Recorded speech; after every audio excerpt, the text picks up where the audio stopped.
The story begins in China in 1991, where an ambulance races toward a high-security prison. Inside, a CIA agent named Bishop poses as a doctor and enters the prison with a medical team carrying a vaccine. Before anyone else receives it, the prison chief demands to be injected first to make sure it is safe. While everyone is distracted, Bishop quietly starts his mission. He swallows 2 pills and walks toward a power outlet nearby. Ignoring the guards trying to stop him, he connects a wire and triggers a short circuit, plunging the entire prison into darkness. During the blackout, Bishop gets electrocuted and collapses. Guards pull him away, and the medical team rushes him onto a stretcher. After an injection is administered, his heartbeat appears to stop, making everyone believe he is dead. While the prison chief focuses on restoring power, Bishop regains consciousness. Through an earpiece, his teammates remind him he has a few minutes left to finish the mission. Moving quickly through the prison, Bishop heads toward the prisoner he came to rescue. Bishop reaches the target cell, blasts the door open, and frees the prisoner just as the prison's electricity is restored. At the same moment, the chief begins checking surveillance cameras and starts realizing something is wrong. Outside at the gate, the ambulance waits to leave. Bishop lies on a stretcher inside while the rescued prisoner hides beneath it. The prison chief becomes suspicious and orders guards to surround the vehicle. Bishop prepares to fight, but the doors open and he finds himself trapped on every side. With no path out, he has no choice but to surrender. The guards drag him back into the prison, and the story shifts to the American embassy. There, a man named Harry urgently contacts Nathan, a veteran case officer, and informs him that one of their operatives has been captured in China, warning that immediate action is necessary. 25 minutes before I transmit it, you'd better hustle. Nathan heads straight to headquarters, where he learns he is only 1 day away from retirement. Even before settling in, he asks whether a fax has arrived from Hong Kong. His assistant hands it over, and once he reads it, he realizes the captured operative is Bishop, his finest agent. When Nathan enters his office, he finds a man named Charles searching through classified files for information on Bishop. Nathan pretends even though he has not found the complete file yet and promises to send it later. You used to run an agent named Bishop, Tom Bishop, to take a look at his files. It's gonna take me a while to dig them up. Once Charles leaves, Nathan secretly gathers Bishop's files, orders his secretary to burn almost everything, and keeps only a single page for records. As he moves into another room, security blocks his access to an important meeting. Moments later, Charles appears, takes the file, and questions why so little information exists on Bishop. Nathan cleverly hints that most of the knowledge is stored in his own memory, using that excuse to gain entry into the meeting. Inside, Nathan quickly realizes officials are hiding the truth from him, even though he already understands the seriousness of the situation. The American president is preparing for a visit to China, and at the same time, an American operative has been captured there. Soon, Nathan's superior Troy arrives and pushes for cooperation. He confirms Bishop has indeed been captured in China. Nathan presses on the time, and Troy reveals they have only 24 hours. If the United States does not acknowledge Bishop before then, China will execute him. Nathan then wants to know what Bishop was doing inside that prison. Troy explains Bishop had been on a mission, but infiltrating the prison was his own decision, something no one expected. Tom Bishop disappeared in Hong Kong. 24 hours. And will be executed at 8 a.m. tomorrow morning. Troy then asks Nathan where he first met Bishop, and the scene shifts to Vietnam in 1975, where Nathan arrives at a military camp during the war. He learns their sniper has been killed and a replacement is urgently needed. There, he is informed a new recruit has already arrived to take the position. Curious about this new recruit, Nathan goes to meet him and discovers the soldier is Bishop. When Nathan learns Bishop claims he developed his shooting skills in the Boy Scouts, he becomes amazed and decides to test him himself. Where'd you learn to shoot? Boy Scouts, sir. Are you kidding me? No, sir. Nathan gives Bishop a mission involving a Laotian army officer who is expected to arrive the next morning. Bishop accepts the mission and moves into position with his partner. Soon the enemy appears in Bishop's scope, but just before he pulls the trigger, a helicopter enters the area. They realize firing now could expose their location and lead to certain death. As tension rises and the helicopter moves closer, Bishop finds the perfect moment and takes the shot, killing the target instantly. The helicopter immediately opens fire on them. While escaping through heavy gunfire, Bishop's partner is hit in the leg and can no longer run. Instead of abandoning him, Bishop lifts his wounded partner and carries him into the bushes. Even while under pressure, he takes another shot, kills the helicopter pilot, and sends the aircraft crashing down. Once the danger passes, Nathan arrives and finds both operatives alive. What impresses him most is not just Bishop's skill, but the fact that he refuses to leave his partner behind. The story then returns to the present, where officials begin questioning Nathan about whether he had authorization to eliminate Laotian army officer. Nathan brushes aside those concerns, believing the real issue is rescuing Bishop. During the meeting, he receives word from his secretary that his office is being searched. Nathan returns to the room and pretends he has suddenly remembered where Bishop's file might be. Back in his office, he retrieves the contact number of a man named Gibson. Nathan secretly urges him in Hong Kong to leak news of the captured CIA agent to the media. Operative caught in the act of espionage. Give me 30 minutes.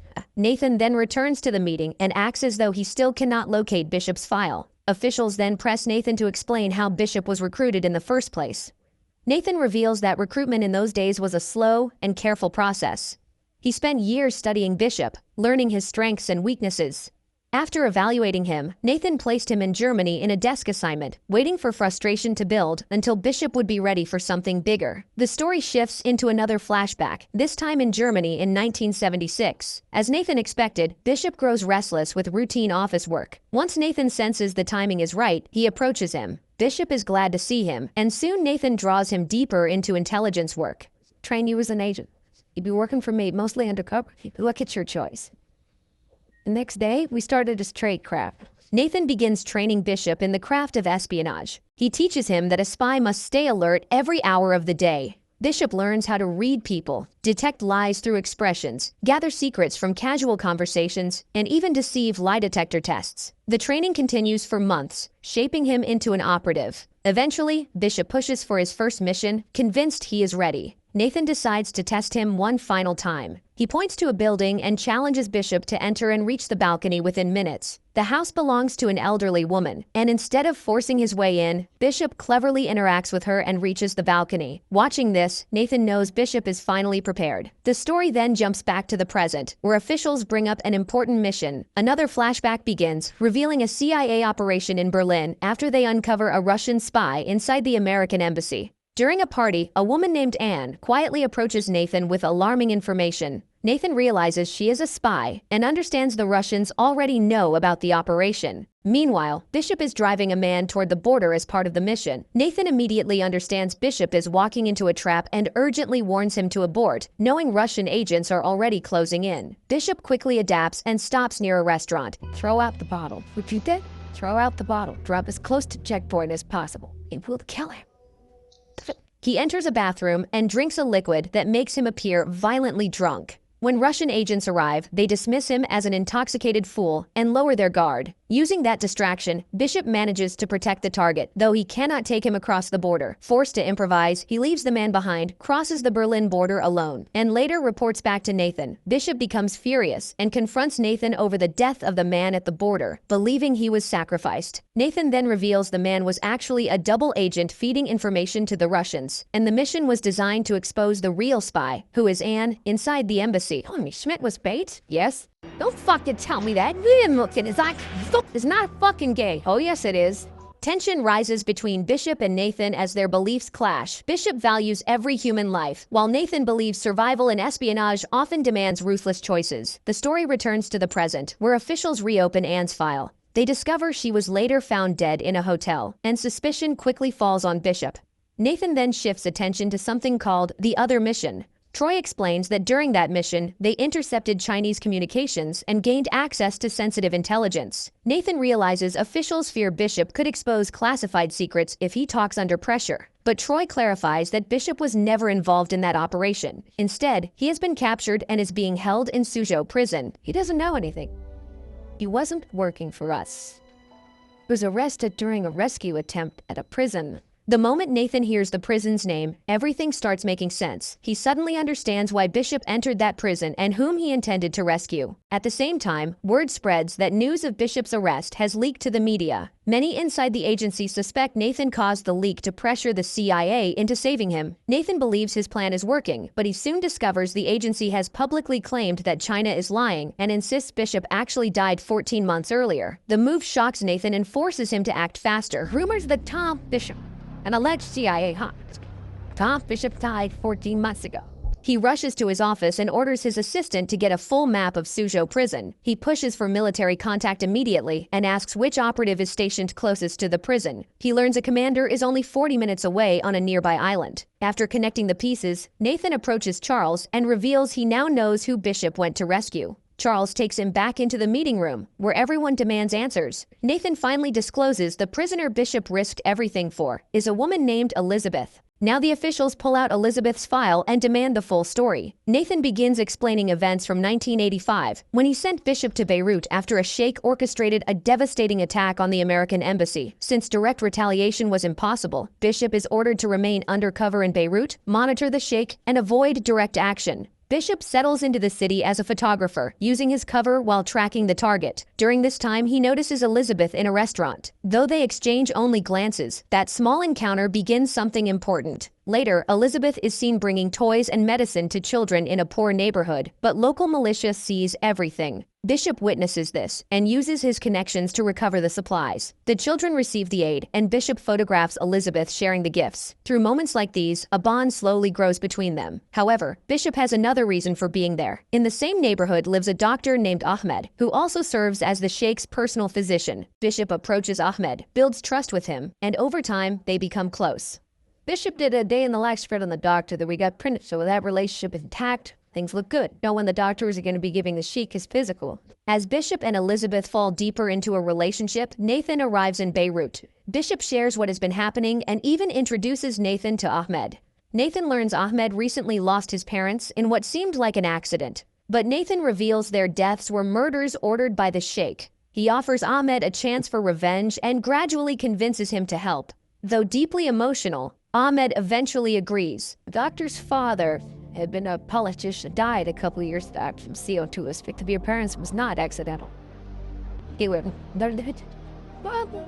Meanwhile, Nathan has quietly been watching Bishop's growing attachment to Elizabeth. Once he investigates her background, he uncovers troubling secrets. He visits Bishop and Elizabeth together and casually references her past in London, shocking her. Bishop is confused, but Nathan deliberately forces hidden truths into the open. Elizabeth storms away, leaving Bishop furious with Nathan. Nathan warns Bishop he failed to properly investigate her and suggests she may be using him rather than the other way around. He even shows Bishop a photograph and urges him to ask questions about the man in it. She uses him to finance her camp, and tell me I'm wrong.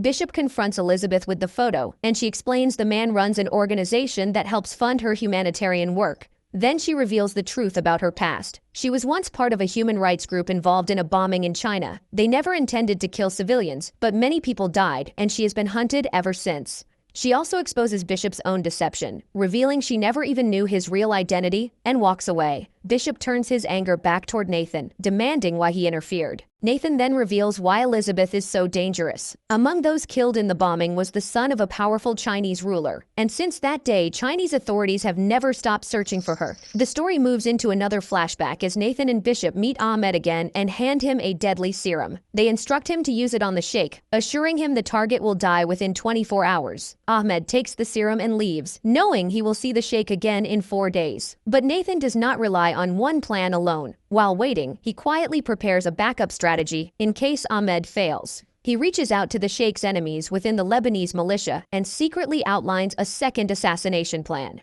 Meanwhile, Bishop is supposed to keep watch on Ahmed, but his emotions begin to interfere with the mission. He goes back to Elizabeth and finally reveals the truth about who he really is and what he has been doing. After learning everything, Elizabeth forgives him, and the two reconnect. The next day, violence breaks out across the city. Heavy fighting erupts, civilians are wounded everywhere, and chaos spreads through the streets. Ahmed rushes to treat the injured, but this is also the exact moment he is supposed to meet the sheikh. Nathan sees this as a failure and believes Bishop has let the mission collapse. Nathan heads to the place where Ahmed is helping the wounded, but instead of waiting any longer, he activates a backup plan. He contacts the Lebanese militia, who already know the sheikh is staying in a nearby hotel. The militia moves into position and plants a bomb inside a car. At the same time, Bishop arrives with Ahmed as they move toward the hotel. Suddenly, gunfire erupts. The militia launches the attack, and the bomb-filled car is forced into the hotel grounds. Seconds later, a massive explosion tears through the area. The sheikh is killed, but the victory comes at a terrible cost. Innocent civilians die in the blast. The streets become a scene of destruction, and Ahmed is killed in the chaos. Watching the devastation unfold, Bishop is shattered. After leaving the ruins, Bishop meets Nathan one final time and makes it clear he no longer wants any part in missions that sacrifice innocent lives. For him, this is the breaking point. He walks away from Nathan and from that world. Bishop then goes to find Elizabeth, only to discover she is gone. All she leaves behind is a letter, and once again, Bishop loses someone he loves. The story returns to the present, where Troy prepares to head to the White House. Meanwhile, Nathan has secured the prison map by cleverly taking it from Troy's office. He also withdraws all the money he saved for retirement and moves it into one account. With the prison layout in hand, he begins preparing a rescue mission of his own. Charles notices the large financial transfers and starts suspecting Nathan is planning something. Nathan secretly builds a fake operation and sends the details to Harry. The mission requires a 30-minute blackout around Suzhou prison, which means they need help from a corrupt Chinese officer. Nathan tracks one down and negotiates a price. The officer keeps raising the demand, but Nathan agrees, pays the money, and secures cooperation. Step by step, he designs the operation so carefully that no one inside the agency suspects what is coming. He even arranges fake approval documents through Hong Kong to make everything appear official. The following day, Nathan attends another meeting, but Charles has already traced the missing money. When questioned, Nathan calmly explains it is simply his retirement savings. To support the lie, he produces a brochure for a house in the Bahamas and claims he is preparing for his dream retirement. The discussion then turns back to Elizabeth, and officials press Nathan on how Chinese authorities found her. At this point, Nathan reveals the painful truth. He realized years ago Bishop was ready to throw away his life for Elizabeth. Nathan admits Bishop is one of the finest agents he has ever known. He confesses he once made a deal with Chinese authorities, trading Elizabeth in exchange for the release of an American agent. At the time, he believed Bishop would move on eventually, but he never imagined Bishop would risk everything to go back for her. Now Nathan carries deep regret, knowing his decision led both Elizabeth and Bishop into prison. Then Nathan receives a call from his secretary and learns Commander Willie has received all instructions and helicopters are already moving toward the prison. Right on schedule, the prison suddenly loses the electricity again. In the confusion, 2 helicopters sweep over the prison. Before guards understand what is happening, the rescue team drops in and moves fast. Bishop is pulled out during the operation and brought aboard a helicopter. At first, he believes only he has been rescued, but then he sees Elizabeth inside. Elsewhere, Troy approaches Nathan and apologizes, pretending there is no way to save Bishop. He advises Nathan to forget everything and enjoy retirement. Inside the helicopter, the pilot announces that Operation Dinner Out is complete. Bishop recognizes it as a phrase once shared with Nathan and instantly understands who made this rescue possible. Back at headquarters, officials receive reports that something has happened near the Chinese prison. In that moment, they realize Nathan has outplayed them all, and there is nothing left they can do to stop it.